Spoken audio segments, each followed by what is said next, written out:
The Red-Headed League. Chapter 1. Mr. Jabez Wilson. One Saturday morning, I went to visit my friend Sherlock Holmes, but he already had a visitor. His visitor was a large man with a red face, small eyes, and bright red hair. "I see you're busy, Holmes. I'll come back another time," I said. "You came at the perfect time, my dear Watson," said Holmes warmly. "I thought you were busy," I said. "I am busy. Very busy," he replied. "I'll wait in the other room," "No," said Holmes, and he turned to the visitor. Dr. Watson helped me in many of my most successful cases, Mr. Wilson. I'm sure he can help me with your case, too." The large gentleman got up from his chair and said, "I'm very pleased to meet you, Dr. Watson." Then we all sat down. "I know you like unusual, difficult cases, Watson, and this case is very unusual. Mr. Wilson, please tell your story to Dr. Watson." Mr. Wilson took an old, dirty newspaper out of his pocket and began looking at the advertisements in it. I watched him carefully. From his clothes, I saw that he was an ordinary British shopkeeper. Holmes saw me watching the old man. He smiled and said, "I see you're trying to be a detective, Watson. Well, it's clear that Mr. Wilson was a workman in the past, and he also lived in China for some time. Recently, he did a lot of writing." Mr. Wilson was very surprised. "How do you know all these things, Mr. Holmes?" "You are right. In the past, I was a workman." "Your hands show it, Mr. Wilson," Holmes said. "Your right hand is bigger than your left. You used your right hand a lot." "But how did you know that I wrote a lot recently?" "I looked at the sleeves of your shirt, Mr. Wilson. The material of the right sleeve is much thinner. That shows you were writing at a desk." "And how did you know that I lived in China?" "You have a tattoo of a pink fish on your right hand. That tattoo is only done in China. You see, I like studying tattoos. And there is a Chinese coin on your watch chain." Mr. Wilson laughed loudly and said, "At first I thought you were extremely clever, but perhaps it wasn't so difficult after all." Holmes looked at me and said, Sometimes I think that it's better not to explain my methods, dear Watson." He turned to Mr. Wilson and said, "Did you find the advertisement?" "Yes, here it is," he said, pointing to it with his big red finger. It was an advertisement in the Morning Chronicle of 2 months before. The Red-Headed League. Man needed for new job at League. Pay £4 a week. Work office-based. Job only open to people with red hair. Come to Red-Headed League offices, 7 Pope's Court, Fleet Street, London, at 11 o'clock Monday morning. Duncan Ross. "What does it mean?" I said, after reading this strange advertisement twice. Holmes laughed happily. "It's very unusual, Watson, isn't it? And now, Mr. Wilson, please tell us everything about yourself, your home, your work, and this Red-Headed League."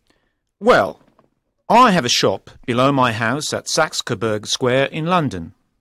It isn't a very big business, and I don't make much money now. I only have one assistant in the shop. Luckily, he wants to learn the business, so he accepts half pay." "What is your young assistant's name?" asked Holmes. "His name is Vincent Spaulding, but he's not very young. He's an excellent worker, and he can make more money in another shop, but he's happy with me." "It's unusual to have an excellent assistant," said Holmes. "Tell me more about him." "Spaulding loves photography and spends a lot of time in the cellar developing his pictures. He's sometimes in there for hours. but he's a very good worker. Are there any servants in your home? There's a young girl. She cooks and cleans the house. She, Spaulding and I are the only people in the house. My wife is dead, and I have no children. About 2 months ago, Spaulding came into my office with this newspaper in his hand and said, "I'm sorry, my hair isn't red." I asked him why, and he said, "Well, with red hair I can get an easy job and make a lot of money. Look at this advertisement. The Red-Headed League is a club for men with red hair, and it's offering a job to men with red hair. You should apply for the job. You have bright red hair." I asked him, "What's the pay?" He said, £4 a week, and you can easily continue working here. Well, Mr. Holmes, £200 a year is very useful to me, so I asked Spaulding for more information. He showed me the advertisement and said, "I've heard that the club's money came from a rich American, Hezekiah Hopkins. He was a strange man with red hair. He died and left all of his money to the Red-Headed League. The money is used to give easy jobs to men with red hair." "But thousands of men have red hair," I said. "I can never get the job." "No, Mr. Wilson," said Spaulding. "The Red-Headed League gives jobs only to people from London. Hezekiah Hopkins was born in London and he loved this city. Also, only men with bright red hair can get these jobs. The club doesn't accept men with dark red hair or light red hair. You can get the job easily."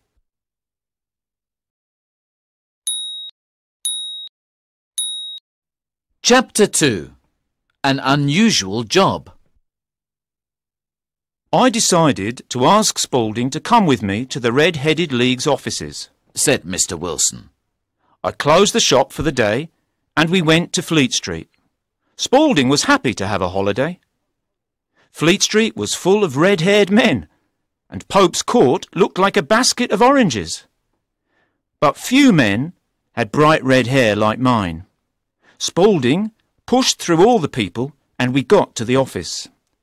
There was little furniture, 2 uncomfortable chairs, a kitchen table and a bookcase. A small man with bright red hair sat at the table and spoke to lots of red-headed men. He said no to all of them, and then he talked to me. He was friendly and closed the door of the office behind us. "This is Mr. Jabez Wilson," said my assistant, "and he would like the job in the league." "His hair looks fine," the man said. "But is it real? We must be careful." He suddenly took my hair in his hands and pulled it. I cried out because he hurt me. "You have real tears in your eyes. This means your hair is real. Congratulations! The job is yours." He shook my hand warmly and said, "My name is Duncan Ross, and I am the secretary of the league. When can you begin?" "Well, I have a business already," I said. "Oh, don't worry about that, Mr. Wilson," said my assistant. "I can look after the shop for you." "What are the working hours?" I asked Mr. Ross. "From 10 o'clock in the morning until 2 o'clock in the afternoon." "You see, Mr. Holmes, I do most of my work in the evening. I could easily work for Mr. Ross in the morning, and I knew Spaulding could look after the business in the morning." "Those hours are fine," I said happily. "What must I do?" "Your job is to copy the Encyclopaedia Britannica. You must bring your own pen, ink and paper, and you must never leave the office until 2 o'clock. Can you start tomorrow?" "Certainly," I answered. The next morning I bought some paper and started working at Pope's Court. Mr. Ross showed me the beginning of the letter A in the encyclopedia, and then he left. Every day I finished work at 2 o'clock. Each week Mr. Ross gave me £4 in gold. This continued for about 8 weeks, and I nearly finished copying the letter A. Then, suddenly, everything ended. Ended? asked Holmes. Yes, it happened this morning. I went to work at 10 o'clock, but the door was locked. There was a notice on the door that said, "The Red-Headed League does not exist anymore. 9th of October, 1890. Sherlock Holmes and I started laughing. I can't see anything funny. Said Mr. Wilson angrily. If you think this is funny, I'll leave. No, no, cried Holmes. your case is very unusual, but there is something a bit funny about it. Please, Mr. Wilson, continue. I asked the people in the building, but no one knew about Mr. Duncan Ross or the Red-Headed League. I was angry and confused. What did you do then? Asked Holmes. I went home to Saxe-Coburg Square and told Spaulding. He was surprised and did not know what to say. So I decided to come to you, Mr. Holmes, because I don't want to lose £4 a week. This is possibly a very serious case, said Holmes. Of course it's a serious case. I'm losing £4 a week. You can't be too angry, Mr. Wilson. The League paid you £32 for 8 weeks' work, and you learnt many things about the letter A in the encyclopedia. Now, I'd like to ask you some questions. When did Vincent Spaulding start working for you? About 3 months ago. What is he like? He's small but not thin, and he moves quickly. He's about 30 years old and has a white mark just above his eyes. Holmes was suddenly excited. A white mark? He cried. And does he have little holes in his ears for earrings? Yes, he does. Said Holmes, sitting back in his chair. Well, Mr. Wilson, I want to think about this case. Today is Saturday. On Monday, I'll have an answer. Chapter 3. Mr. Wilson's Shop. Well, Watson, said Holmes when our visitor left. what do you think of this strange case? I don't know, Holmes. It's very mysterious and confusing, Yes, I agree.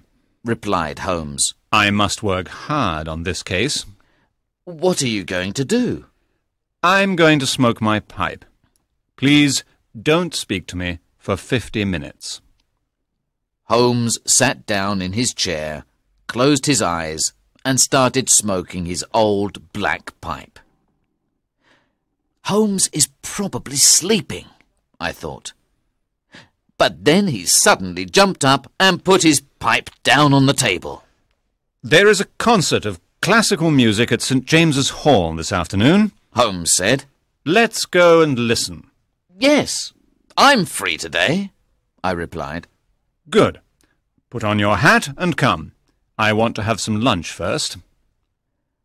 We went to see Saxe-Coburg Square. It was quite poor and ugly.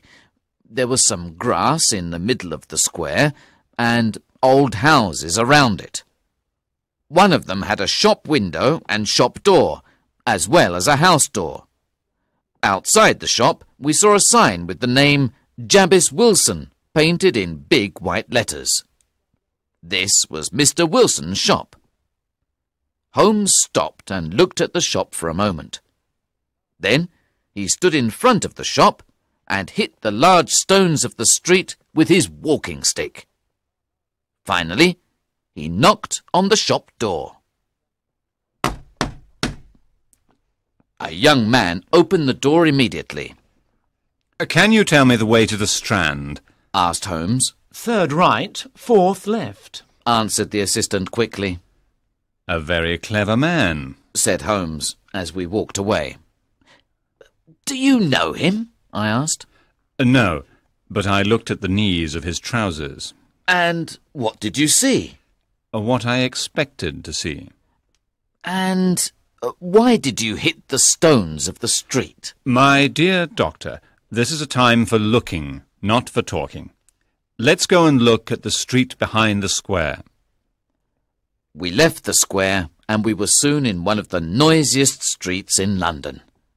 We saw a bakery, a newspaper shop, a restaurant, and an office of the City and Suburban Bank. "We did our work well, Watson," said Holmes. "Now let's have some lunch and then go to the concert." Holmes was a very good musician, and he loved concerts. After the concert, he said, "Do you want to go home now, Watson?" "Yes, I do, Holmes," "I have many things to do," he said. "This case at Saxe-Coburg Square is serious. Someone is planning a serious crime, but I think we can stop it. Let's meet tonight." "At what time?" "At 10 o'clock. "I'll be at Baker Street at 10. "Good.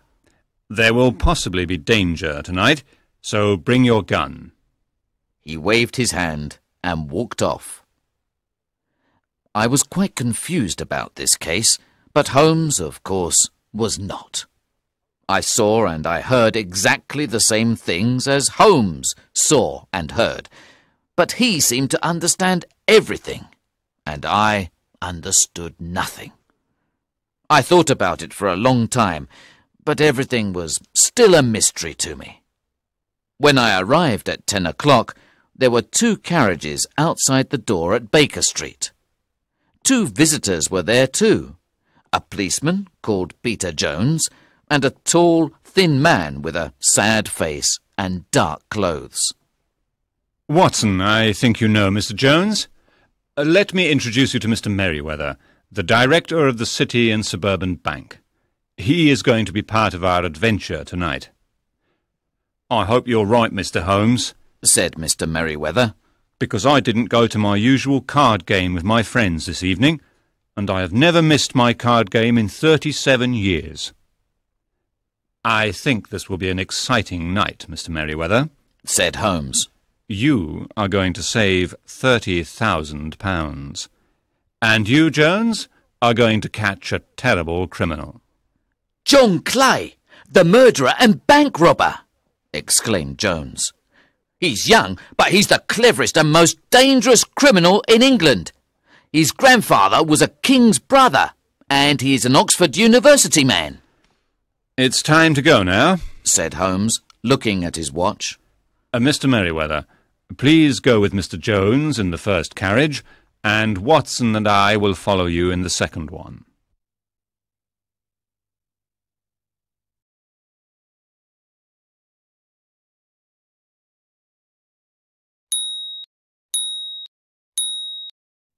Chapter 4.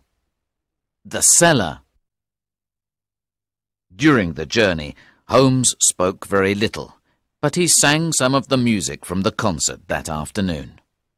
Finally, the 2 carriages arrived at the City and Suburban Bank in the main street near Saxe-Coburg Square.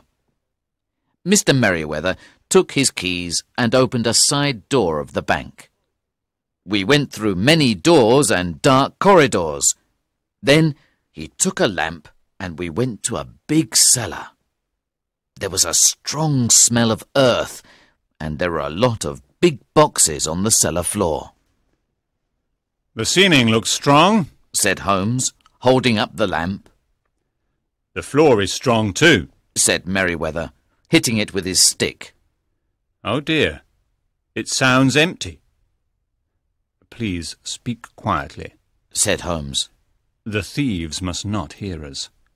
Please sit down on one of those boxes and don't say or do anything." Mr. Merriweather sat down silently. Holmes put the lamp on the floor and took out a magnifying glass from his pocket. He carefully looked at the cracks between the large stones of the floor. "We probably have 1 more hour," said Holmes. "The thieves can't do anything until Mr. Wilson is in bed. Then they'll work very quickly. Well, Watson, I'm sure you understand that we're in the cellar of one of London's biggest banks.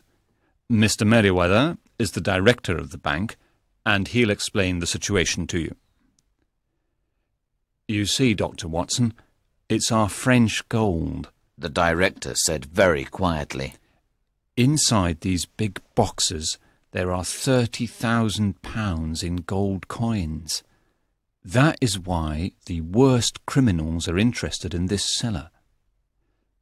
Gentlemen, now we must wait in the dark, said Holmes, turning off the lamp. Suddenly, everything was black.